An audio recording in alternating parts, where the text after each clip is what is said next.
Hello दोस्तों, आज की कहानी अगर अच्छी लगे तो प्लीज़ मेरी वीडियो को लाइक और चैनल को सब्सक्राइब करें।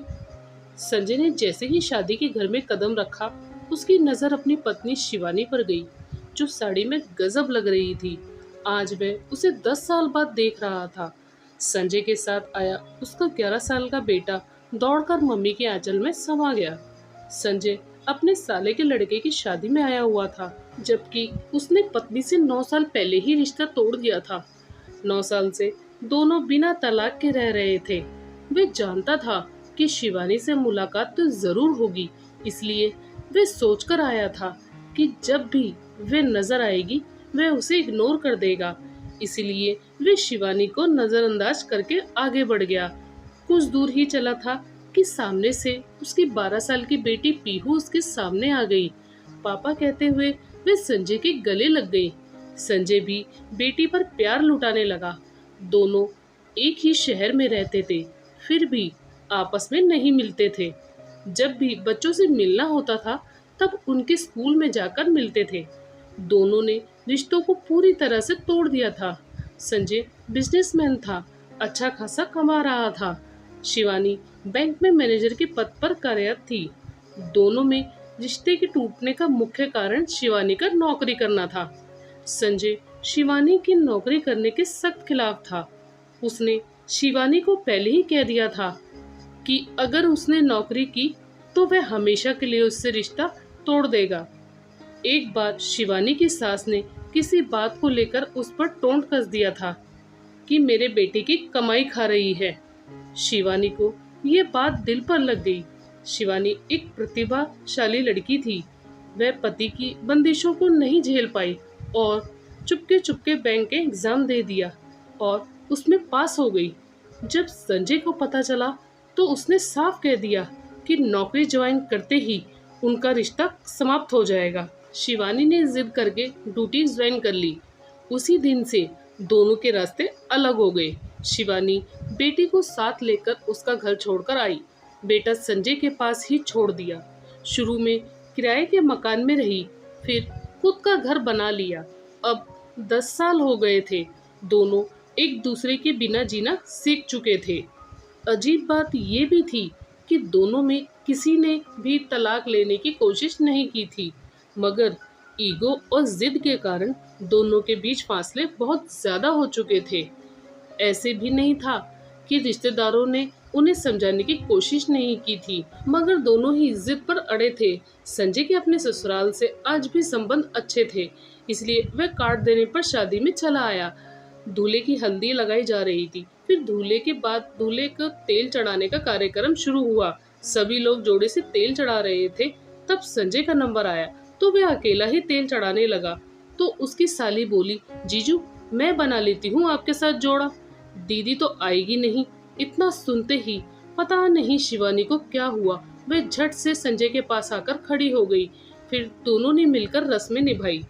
10 साल बाद ये पहला मौका था जब दोनों इतने करीब खड़े थे।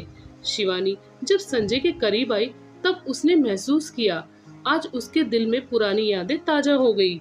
शिवानी ने भी गौर किया कि संजय ने आज भी हाथ की कलाई में मोली बांधी हुई थी। ये आदत उसी ने ही संजय में डाली थी। वह हाथ में घड़ी नहीं पहनता था। तब एक दिन शिवानी ने उसके हाथ में मोली बांधते हुए बोली थी, सूना हाथ अच्छा नहीं लगता, इसलिए ये लाल धागा बांध रही हूँ। ये सुख भी करेगा और आपकी रक्षा भी करेगा। फिर दोनों ने कैमरे के सामने ऐसे पोज दिया जैसे उनके बीच दुनिया भर का प्यार हो। रस्म के बाद शिवानी की छोटी बहन उससे बोली, ये क्या है दीदी, जब आप जीजू को छोड़ चुकी हो तो मेरी बेइज्जती क्यों करा दी। शिवानी कुछ ना बोली, वह बस छोटी बहन को अजीब सी नजरों से देखती रही। रात को जब सब सोने चले गए तब शिवानी ने अपनी बेटी से कहा, पीहू बेटा जरा देख कर आना तुम्हारे पापा कौन से कमरे में सोए हैं। उस कमरे में कूलर लगा है या नहीं, अगर नहीं लगा तो मुझे बता देना, क्योंकि इतनी गर्मी में उन्हें पंखे की हवा में नींद नहीं आएगी। बेटी ने आकर बताया कि उस कमरे में कूलर नहीं है। तब शिवानी ने कमरे में कूलर लगवाया। फिर बेटी से बोली, अब पापा से कहो उस कमरे में सो जाए, मगर उनसे ये कहते समय मेरा नाम मत लेना। संजय गर्मी में करवटें बदल रहा था। सचमुच उसे नींद नहीं आ रही थी। वह एसी में सोता था, पंखे की हवा में कैसे नींद आती।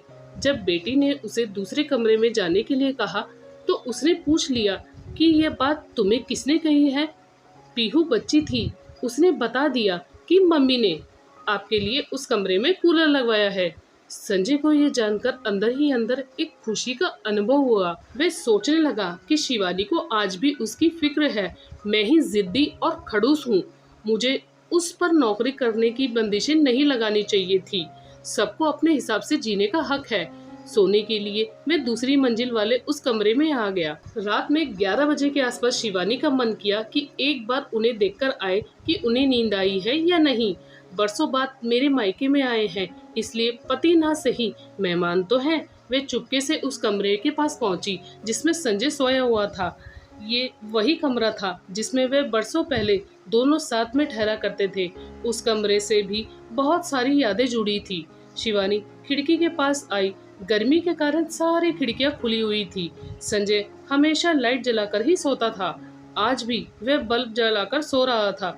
ये देखकर शिवानी की आंखों में आंसू आ गए। वह सोचने लगी, कभी वह उसके सीने पर सर रखकर सोया करती थी, मगर आज बरसों हो गए ये सुख उसे मिला ही नहीं। जिंदगी बनाने के चक्कर में जिंदगी खराब हो गई। काश वह नौकरी की जिद ही ना करती। क्या फायदा ऐसी नौकरी का जिसके लिए सारे सुख त्यागने पड़े। वह भरी आंखों से वहां खड़ी खड़ी संजय को देखती रही। उसका मन किया सारी ईगो को छोड़ दे। वह अभी भी मेरा ही तो है। हमने कौन सा तलाक लिया है, आज भी मैं उसकी पत्नी ही हूँ। फिर ज्यों ही संजय ने करवट ली, शिवानी का दिल धड़कने लगा। वह घबराते हुए नीचे अपने कमरे में चली गई। अगले दिन रात को संगीत का कार्यक्रम था। रात को शिवानी ने संजय की पसंद की साड़ी पहनी थी।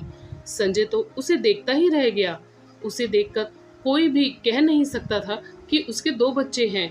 शिवानी एक बहुत ही अच्छी डांसर भी थी, इसलिए जब बच्चों ने कहा बुआ आप भी डांस करो तो उससे रहा नहीं गया। उसने एक पुराने गाना लगवाया। वह बावरी से होकर डांस करने लगी। संजय को पता नहीं क्या हुआ, वह उठकर वहां से चला गया। डांस करते समय शिवानी की नजर संजय पर ही तो थी।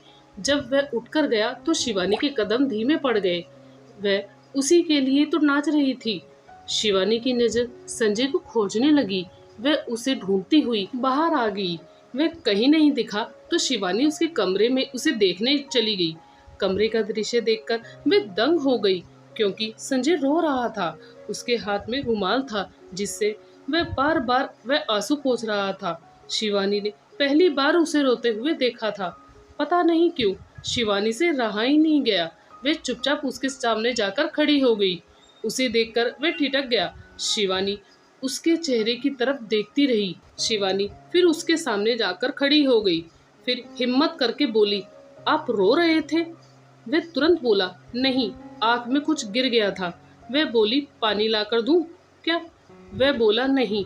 शिवानी वापस बाहर जाने लगी तो पीछे से वह बोला, शिवानी मुझे माफ कर दो। वह ठहर गई, बिना मुड़े ही बोली, किस बात के लिए?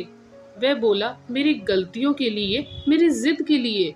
शिवानी बोली, अब क्या फायदा, आपने मुझे पिंजरे में रखना चाहा था। वह बोला, वह मेरी गलती थी, मैं स्वार्थी हो गया था। मैं चाहता था तुम्हें कोई और ना देखे। कोई तुम्हारी तरफ नजर भी करता था तब मुझे बहुत बुरा लगता था। मैं जानता हूँ तुम एक अच्छी इंसान हो, तुम्हारे मन में कोई मैल नहीं है। वह बोली, अब क्या फायदा, अब हम बहुत दूर निकल आए हैं। वह उसके सामने आकर खड़ा हो गया, फिर कान पकड़कर उसके सामने बैठ गया और बोला, तुम लौट आओ। उससे इस तरह मिन्नतें करने लगा, मगर वह औरत ही क्या जो नखरे ना दिखाए। वह बोली, अब मुझे आपके बिना जीना आ गया है, इसलिए मुझे भूल जाओ। कहकर वह कमरे से बाहर जाने लगी। संजय ने लिपटकर उसका हाथ पकड़ लिया। वह बोली, मेरा हाथ छोड़ो, मुझे जाने दो। मगर संजय ने उसे गले से लगा लिया। फिर वह रोते हुए उसके गले से लिपट गई, साथ में बोल रही थी कि आप बहुत बुरे हैं। वह भी रोने लगा, बोला, तुम्हारी याद बहुत आती थी। वह बोली, मैं रोज आपकी राह देखा करती थी। वह बोला, दिल तुम्हारे पास आना चाहता था, मगर ये अकड़ तुम्हारे पास आने ही नहीं देती थी। बहुत देर से समझ में आया कि पति पत्नी के रिश्ते में अकड़ का काम नहीं, ये रिश्ता तो कुछ देर रूठ कर तुरंत मनाने का है। शिवानी बोली, अब कभी मुझे खुद से दूर मत करना। दोस्तों, आपकी इस कहानी में क्या राय है, हमें कमेंट करके जरूर बताएं।